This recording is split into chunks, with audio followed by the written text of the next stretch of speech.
بس زما خو ذاتي د ټولو نه ګیله ده ذاتي لحاظ سره دا چا خپل سوچ دی کم سم نواز شریف ځان له د کټا سری زوی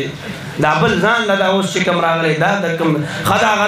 دا چې کوم په لړکانه کې اوسېږي هغه په لمنه باندې داسې مونځونه کېږي په ایمان وایي کم داسې ته ماته کس وښایې زه چې یاره دا دی دا هغه دی کم یو دی هر یو غول لړلی دي که نه دي لړلی مولیا صاحب به فرمایل رحمه الله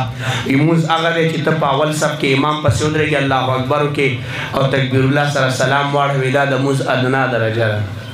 اوس په دماغو کې به یې راځي چې د اعلی درجه مولانا صاحب صاحب نه ما اورېدلی وایي د اعلی درجه به سي هغه وایي چې ته ودرېږې چې تا ته دومره پته ولګي چې زه په ځمکه ولاړ یم او چې سلام وګرځې چې تا ته پته ولګي چې دنیا کې د دې مونځ په دورات کې د دومره په استغراق کې چې تا ته پته نه لګي مونځ به زما د سره کم مونځ او یا به مطلب صحابه به ودرېدل نو د مونځونو حالات ځان له یو لوی داستان دی قدرمنو کو په دغه عشق او محبت ته مو بخي دا کوم چې د حضور علیه الصلاة والسلام سره دی که په شکل شوه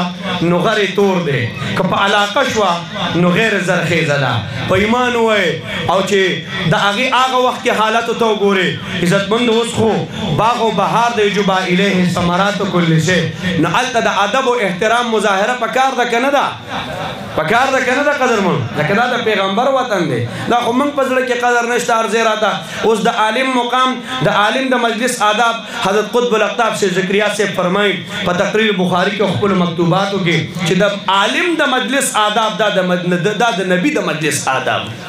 چې د نبی په مجلس کې به څنګه خلکو ژوند تېرو داسې به د یو عالم دین د پیغمبر د وارث دا خو د شکل او صورت تعظیم ته نه کې دا خو په دې سینه کې چې کوم دین پروت دی او کوم قرآن پروت دی دا هغې ته سپک وکتل د دې وجه نه زما خو خپل مزاج دا دی چې د وړوکې نه وړوکې قافیه او قاري زه چې د زړه نه قدر وکړم امام مالک رحمت الله علیه ته یو ځل یو حافظ قرآن سپلی سمې کړې نو امام مالک راواخېستې په سر یې کېښود نو چا ورته ویل امام صاحب ته خو ډېر لوی سړی او امام مالک ډېر لوی سړی دی په دې دا علما پوهېږي ډېر لوی سړی دی نو هغه راواخېستې په سر یې کېښود چا ورته ته خو دومره لوی سړی تا د پردی سپلی ورته وایي چې حافظ قرآن راته سمې کړې چې په تاخ کې ولګېدم سبحان الله مو نه وي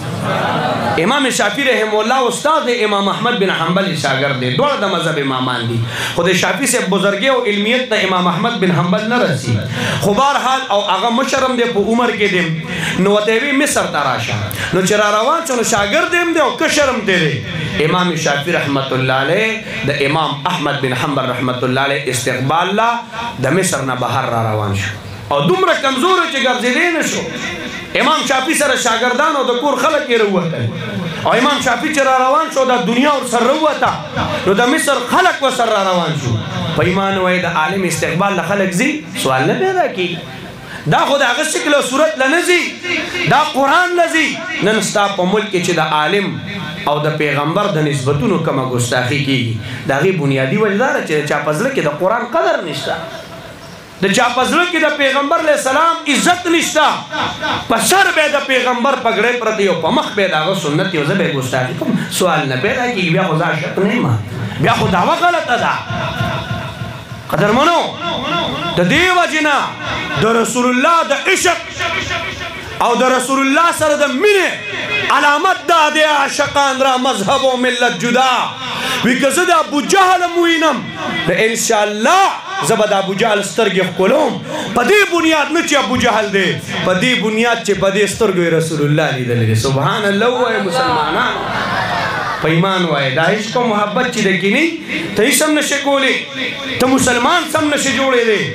عاشق رسول یم او پیبله ګرځم او پلانکې کوم او په مدینه منوره کې چغې وخه هلکه مونږ دا خبر عرضې کې کوو د پاکستان کم حکمران چې راځي ټول د یو خره غوږونه دي د بد خنزیر په بچو کې خو خراب نه بس زما خو ذاتي د ټولو نه ګیله ده ذاتي لحاظ سره دا چا خپل سوچ دی کم سم نواز شریف ځان له د کټا سری زوی دا بل ځان له دا اوس چې کوم راغلی دا د کوم خدا دا چې کوم په لړکانه کې اوسېږي هغه په لمنه باندې داسې مونځونه کېږي په ایمان وایي کم داسې ته ماته کس وښایې زه چې یاره دا دی دا هغه دی کم یو دی هر یو غول لړلی دي که نه دي لړلی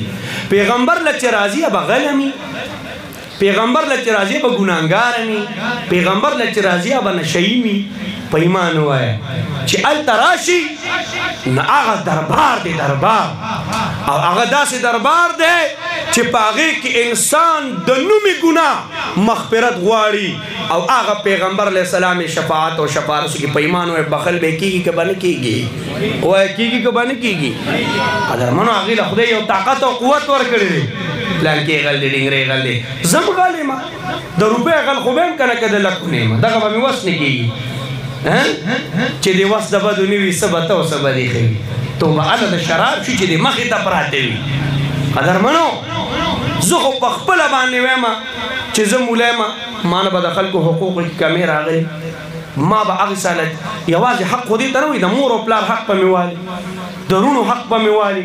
د کلی حق په میوالي یو ځای کې برانه داسې خبره شوي چې په هغې کې به د انسانانو زړونه چې د کعبې نه زیات خدای ته معزز دي هغه به خفه شوي زه خپله ډېر ګناهګار یم څوک غل نه دی یا د خدای او یا د مخلوق په ایمان ووایي خو زه به ده ووایم چې مدینې منورې ته مې د سر دشمن راشي نو انشاءالله زما به د عشق رسول مظاهره دی چې د پیغمبر د کلي په خاطر به ورته انشاءالله دا هر څه معاف کوم انشاءالله دا به عشق رسولي او بیا راځي دنیا کې ګرځي قدر منو دا پښتانه تاسو عزتمن یې زه یو ډېر بیکاره سړی یم او چا سره مې ډېر زیاتې کړې او ستاسو دې کلي ته رالم او چا را سره زیاتې وکړه په ایمان تاسو پښتانه به مې پوښتنه کوئ که نه زما په حجره او زما په ډېره ډنډه کې یو د سر دشمن ته څوک څه وایي زه د پښتون یم او بیا د دعا وایم زه خو پې دشمني کوم زما پلارونو نیکونو پې دشمنۍ کړي دي چې یو سړی زما په ځای کې ناست دی هغه سره والله چې مړي پې شوي 12 کاله 300 توګانې زما والد صاحب په دې پښتو تېره کړې زما په ځای کې به څوک چاته څه وایي نه اوس ته ماته دا وګوره او د پیغمبر غوندې غیرتي الله ته مقرب او هغه نبی چې سید الکونین او سید الثقلین دی او دا تمامه دنیا خدای د هغه په خاطر پیدا کړې ده او د هغه په در او د هغه په کلي کې چې په ایمان ووایه دشمن تم تحفظ دی او هغې ته څوک عزتمندو بې عزتي ورکوي پیغمبر به خفه کېږي که به نه خفه کېږي وای خپکی که بن حضور وای مکی ته الله حرمت ورکړي دي او مدینی ته ما حرمت ورکړي دي او څنګه چې د الله حرمت معزز دي داسې د رسول الله حرمت معزز دي او څنګه چې د الله په حرمت کې عزت بندو کعبه شریفه کې ته وختوم نشي د چا زارولې سپګوم نشي مړه کولې یو شین واخوم نشي ښکارم د مرغانو در باندې باندې نو دا قرنګ د حضور په حرم کې ته چاته بده تیزه نشي ویلې نو انشاءالله عزت پکاو که به نه کو وخت مختصر دی زه خپله خبره ختموم